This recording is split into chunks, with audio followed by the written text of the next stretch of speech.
Hi అందరికీ నమస్కారం. మార్చి 12, 13, 14 plenary జరగబోతోంది. జనసేన పార్టీ ఆవిర్భవించి 10 ఏళ్ళు అయిన తర్వాత ఇప్పటి వరకు కూడా ఒక్కరోజు మాత్రమే నిర్వహించేవారు. ఇవాళ 3 రోజుల పాటు నిర్వహిస్తున్నారు ఆవిర్భావ దినోత్సవ వేడుకలు. దానికి ప్లీనరీ అని పేరు కూడా పెట్టారు. అయితే ఈ ప్లీనరీ వేడుకల్లో ఏం జరగబోతోంది? ఇప్పటి వరకు అయితే చాలా అసంతృప్తులు, చాలా అంటే ఒక లోపల బయటికి చెప్పుకోలేనివి చాలా ఇబ్బందులు పార్టీలో కనిపిస్తూ ఉన్నాయి. చాలామంది కనీసం అపాయింట్మెంట్ ఇవ్వలేదని కొంతమంది, అలాగే క్షేత్రస్థాయిలో పార్టీ నిర్మాణం 8 నెలలైనా ఇప్పటివరకు పార్టీ నిర్మాణం కాలేదని ఇలాంటివన్నీ వినిపిస్తున్నాయి. వీటన్నిటికీ చెక్ పెడుతుందా ఈ ప్లీనరీ సమావేశం అనేది ఒకటైతే, ప్లీనరీలో ఏదైనా హైలైట్స్ ఉండబోతున్నాయా, ఏదైనా సంచలనమైన నిర్ణయాలు ఉండబోతున్నాయా? ఎందుకు అంటే పవన్ కళ్యాణ్ గారు ఇంకా 3 సినిమాలు ఉన్నాయి ఆయన నుంచి రావాల్సినవి. ఈ 3 సినిమాల్లో ఒక సినిమా ఆల్మోస్ట్ కంప్లీట్ అయిపోయింది, ఇంక 2 సినిమాలు కంప్లీట్ కావాలి. ఈ 2 సినిమాలు కంప్లీట్ చేసిన తర్వాత పవన్ కళ్యాణ్ గారు సినిమాలకు ఏమైనా స్వస్తి చెప్తాడా? ఇలాంటి నిర్ణయాలు ఏమైనా ప్లీనరీలో ఉంటాయా? ఇలాంటివన్నీ కూడా ఆసక్తిగా ఉంది. వీటి గురించి మాట్లాడదాం. మనతో పాటుగా ప్రముఖ రాజకీయ విశ్లేషకులు చంద్ర శ్రీనివాస్ గారు ఉన్నారు. సార్ నమస్కారం అండి. నమస్కారం కిరణ్ గారు. చంద్ర శ్రీనివాస్ గారు, ఏంటి గత ఆవిర్భావ దినోత్సవాలకు ఈ ఆవిర్భావ దినోత్సవానికి వ్యత్యాసాలంటే ఏం చెప్పుకోవచ్చు మనం?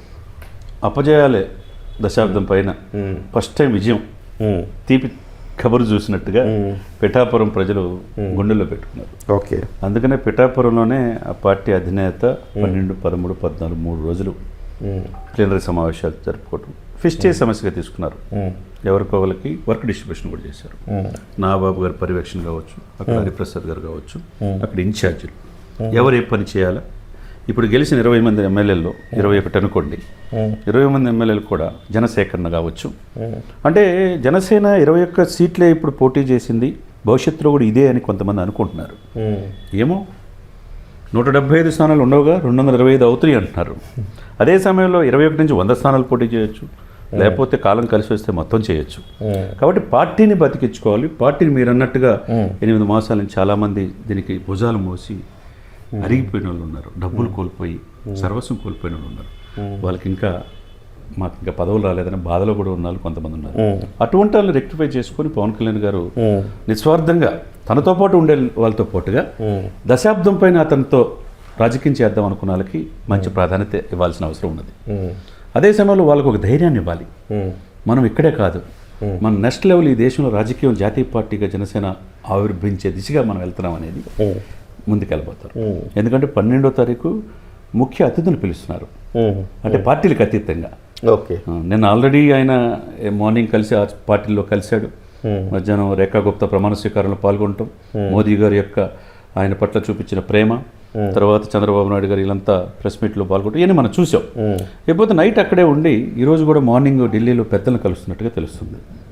ఎందుకంటే 12వ తారీఖు సమావేశానికి బీజేపీలో ఆయన పిలిస్తే రానోళ్ళు ఎవరున్నారు? ఇప్పుడు నిన్న కూడా జల్ జీవన్ మిషన్ మీద 25,000 కోట్లు జలవనరుల శాఖ మంత్రి గారిని కలిశాడు దానికి సంబంధించి.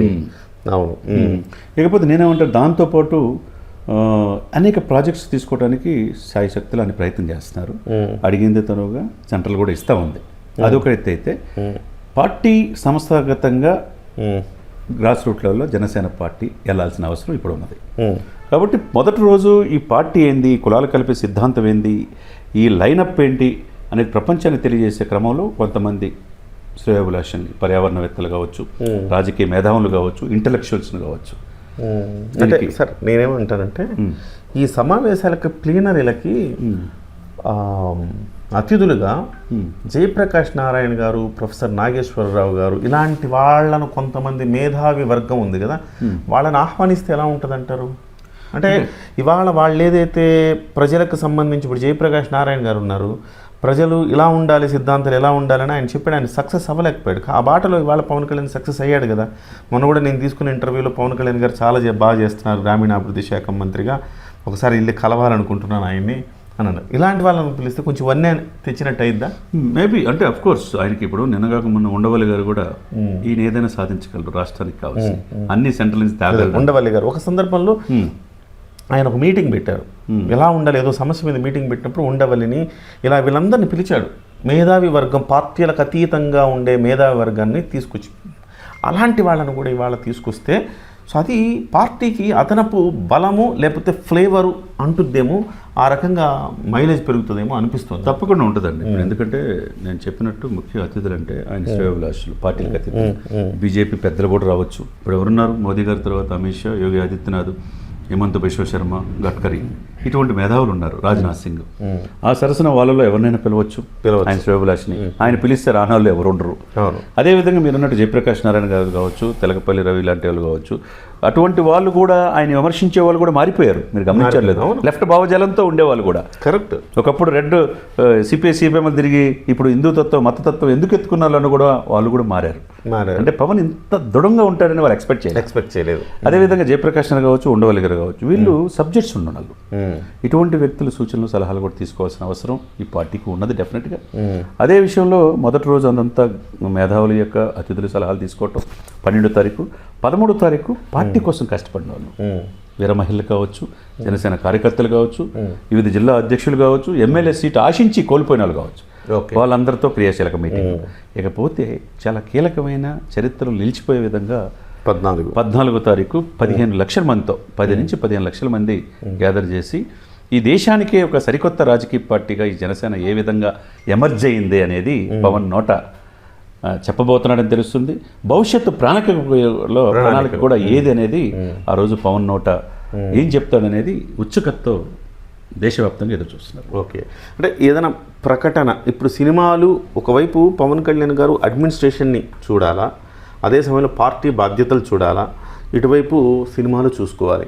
ఈ 2 పడవల మీద కాళ్ళు కాదు, 3 పడవల మీద ఉన్నాయి. సో అదే సమయంలో కేంద్ర స్థాయిలో కొంత బీజేపీకి సంబంధించి ఈ జాతీయ కార్యక్రమాల్లో కూడా ఆయన పార్టిసిపేట్ చేస్తుండాలి. ఇలాంటి సిచ్యువేషన్లో కొంత బర్డెన్ అయితే ఎక్కువైతుంది. మరోవైపు ఆయనకు ఆరోగ్యం కొంచెం ఇబ్బంది పెడతా ఉంది. సో ఈ నేపథ్యంలో కొంతమంది అంటున్నారు పవన్ కళ్యాణ్ గారు ఇక ఈ 3 సినిమాలు అయిపోయిన తర్వాత సినిమాలకు స్వస్తి పలుకుతారు అని అంటున్నారు. అది ఎంతవరకు నిజమయ్యే అవకాశం ఉందంటారు? నేను కూడా అదే అనుకుంటున్నానండి. ఎందుకంటే ఆయన చేయకూడదు అనేది ఏమి లేదు. అభిమానులు బాధపడవచ్చు, కానీ ఈ 3 సినిమాలు తీసి ఆపించి, ఎందుకంటే టైం లేదు ఆయనకి.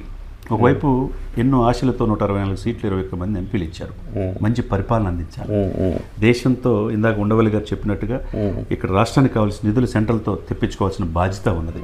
అదే సమయంలో తనకున్న 5 శాఖలు కూడా సమర్థవంతంగా పనిచేయాలి. దీనితో పాటు ఆయన్ని ఎన్డీఏలో ఈజ్ అ కీ రోల్ అయిపోయాడు ఇక్కడ.